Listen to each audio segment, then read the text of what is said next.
India alliance में सीटों को लेकर घमासान जरूर मचा है, लेकिन इस बीच में जेएमएम और कांग्रेस काफी आगे बढ़ रही है और आपस में सीट एक्सचेंज जो करनी है उसको लेकर भी एक खाका तैयार हुआ है।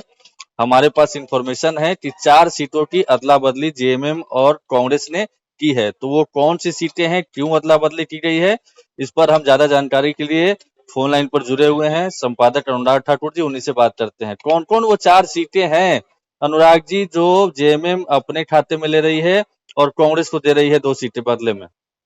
देखिए, 4 सीटों की अगर हम अदला बदली की बात करें तो मांडू और पोड़ैयाहाट और जमुआ और सिमरिया, जी। ये एक्सचेंज में जा रहा है। तो मुझे लगता है पहले भी ये बताया जा रहा था और हम भी अंदेशा लगा रहे थे कि कुछ ना कुछ तो जेएमएम अपनी रणनीति बना रही है और इस पर उसकी रणनीति बहुत मजबूत है।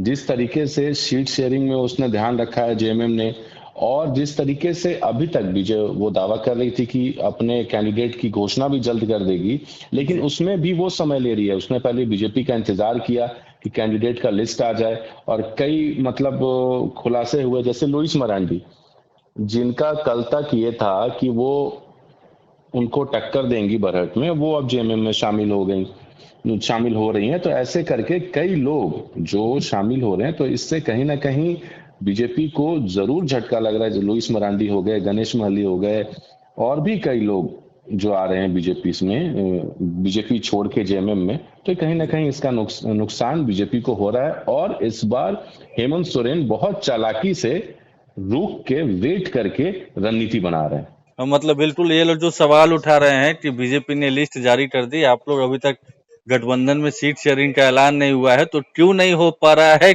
या फिर ये स्ट्रेटेजी का हिस्सा है, वो चीजें पता चल रही है। मांडू और पोरैयाहाट आपके मुताबिक वो सीटें कांग्रेस के खाते में जेएमएम ने दी है और बदले में सिमरिया और जमुआ ली है। तो जी। मांडू में जहां तक मुझे लग रहा है कि जेपी पटेल बीजेपी के जीते थे और वो कांग्रेस में गए थे, लोकसभा चुनाव भी लड़ा था उन्होंने हजारीबाग जी। से। तो इसीलिए शायद वो सीटें दी गई और पोरैयाहाट से प्रदीप यादव हैं अनुराग जी।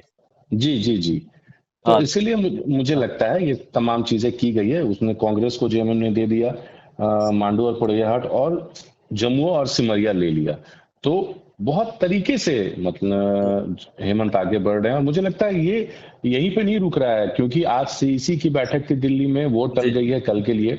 मुझे लगता है कल तक में हमें और एक दो नाम देखने को मिलेंगे। हो सकता है एक दो और बड़े नाम जी। जी। भी, जिन्हें टिकट नहीं मिला है बीजेपी में, हम्म। वो भी जेएमएम में शामिल हो सकते हैं। सूत्रों के हवाले से खबर आ रही है। नाम जी। खैर अभी बताना सही नहीं होगा, जी। लेकिन मुझे लगता है कल एक दो नाम और जेएमएम में शामिल हो सकते हैं। अच्छा, ठीक जी ठीक। हमने आपने जो सीट बताई है कि ये सीटें उनके खाते में और ये सीटें जेएमएम के खाते में, चारों सीट का मैंने निकाला है। तो उसमें जो मुझे आंकड़ा डाटा जो मिला है, पिछली बार जेएमएम मांडू सीट पर तीसरे नंबर पे रहा था। रामप्रकाश भाई पटेल यहाँ से चुनाव लड़े थे, 44,768 वोट लाया था इन्होंने। और निर्मल महतो आजसू के खाते में गई है ये सीट एनडीए में, वो दूसरे नंबर पे रहे थे। और जयप्रकाश भाई पटेल पहले नंबर पर रहे थे बीजेपी के। चूंकि वो चले गए हैं तो जेएमएम ने वो सीट दे दी है।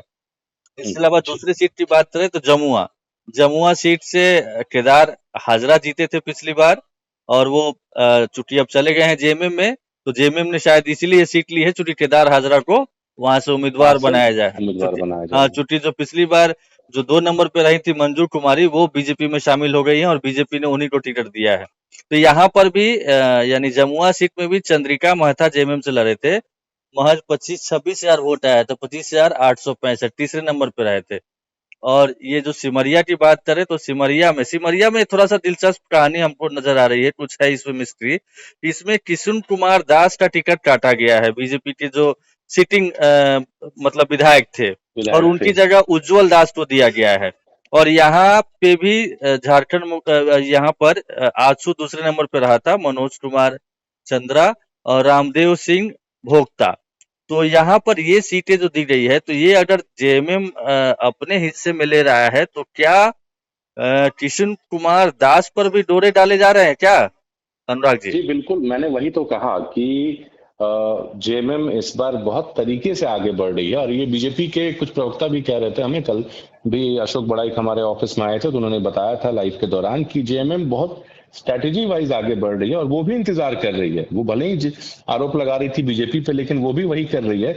और मुझे लगता है जेएमएम इसलिए अभी वेट एंड वॉच की स्थिति में है कि उसके बाद ही अपने उम्मीदवारों की घोषणा करेगी। मैंने बताया ना, बीजेपी से दो नाम ऐसे और हैं जो अभी भी जेएमएम के टच में टच में हैं। है, उनकी बिल्कुल, हाँ। हेमंत सोरेन से मुलाकात भी हो गई है सीएम आवास में और जी, मुझे लगता है कल तक इसका खुलासा भी हो जाएगा, जैसे हर दिन हो रहा है। जी, जी, जी। तो कल तक और भी खुलासे होंगे। जी।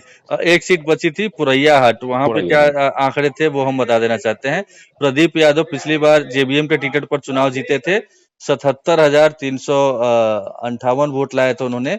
और दूसरे नंबर पर यहाँ गजाधर सिंह थे बीजेपी के कैंडिडेट, जो कि 63,761 वोट लाए थे। और जेएमएम के अशोक कुमार थे, इनको 34,745 वोट था।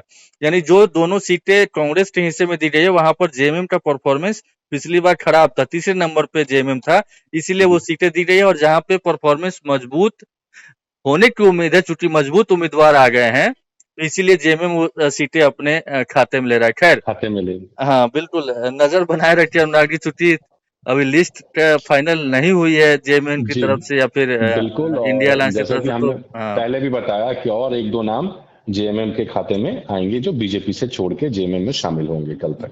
चलिए, तो दर्शक मुझे लगता है समझ रहे होंगे कि कौन कौन सी सीटें एक्सचेंज की गई है और क्यों की गई है। बहुत बहुत धन्यवाद अनुराग जी।